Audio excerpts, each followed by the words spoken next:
बढ़ने का मौका दिया, जिसने महाराष्ट्र में सीमित रही, लेकिन आज बीजेपी जो है वो आंखें दिखा रही है।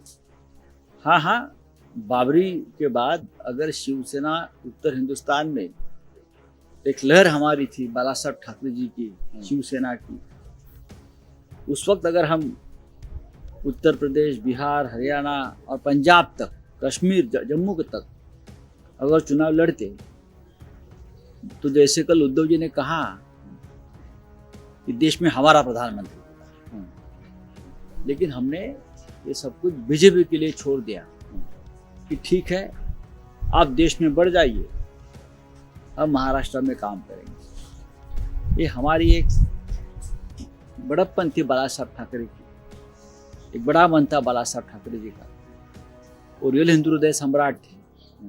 क्योंकि अगर एक हिंदू पार्टी देश में बढ़ना चाहती है तो हम उसमें कोई अड़चने नहीं पैदा करेंगे। आप और हम एक विचारधारा के लोग हैं, चाहे आप बढ़े चाहे हम बढ़े, लेकिन विचार बढ़ता है। ये बाला साहब ठाकरे की सोच हमेशा रही। तो तलखी इतनी आ गई है सर कि इस तलखी के बाद अब एक बार वापस बीजेपी के साथ नजदीक चले। ये सवाल आप बार बार क्यों पूछ रहे हो? कौन सी तलखी, क्या है? खत्म हो गया सब। सर मराठीमध्ये सांगा की जो हिंदुत्व है उनका पॉवर का हिंदुत्व है। डुप्लीकेट, सर मराठीमध्ये ढोंग, नकली।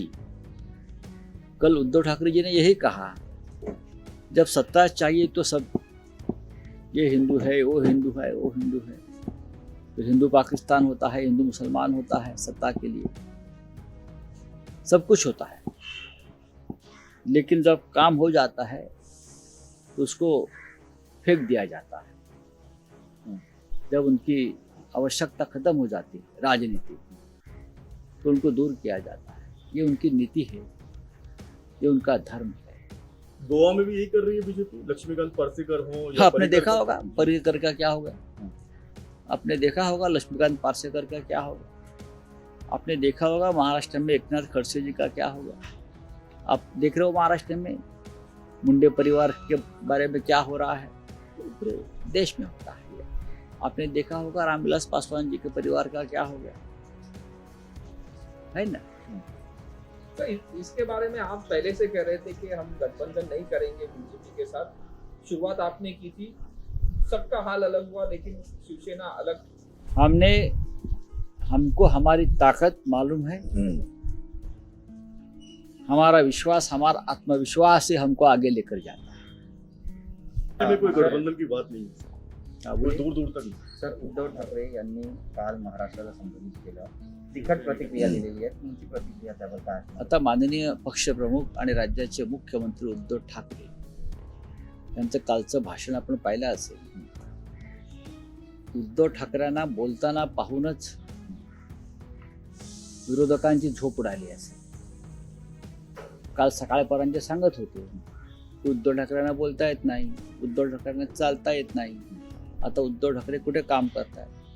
काल उद्धव ठाकरे मुख्यमंत्री कार्यालयात चालत आले, त्यांनी तिथून शिवसेनेला, महाराष्ट्राला आणि राष्ट्राला संबोधित केलं आणि अत्यंत तीव्र शब्दात त्यांनी त्यांच्या भावना व्यक्त केल्या की शिवसेना स्वबळावर पुढे जाईल, आत्मविश्वासानं पावलं टाक।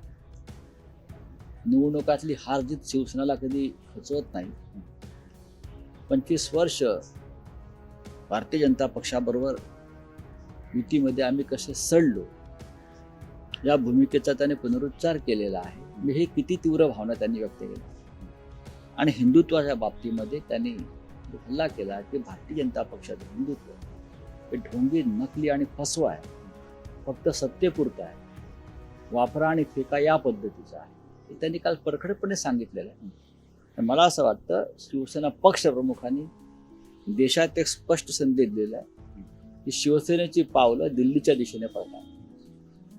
त्या देशामध्ये आता आम्हाला विस्तार करायचा आहे आणि त्यासाठी संघर्ष करण्याची, अडचणींशी सामना करण्याची आमची तयारी आहे। हा विस्तार सर नेमका कसा असणार आहे यासाठी काही? प्रत्येक राज्यामध्ये आम्ही निवडणुका लढवू। आज यश येणार नाही, पण उद्या येईल, हा विश्वास आणि आत्मविश्वास आमच्यामध्ये आहे। आम्ही गोव्यात लढतो, आम्ही उत्तर प्रदेशमध्ये पाऊल ठेवलेलं आहे, याच्या आधी दादरा नगर हवेलीची लोकसभा आम्ही जिंकली, आम्ही दक्षिण गुजरातमध्ये काम सुरू केलेलं आहे.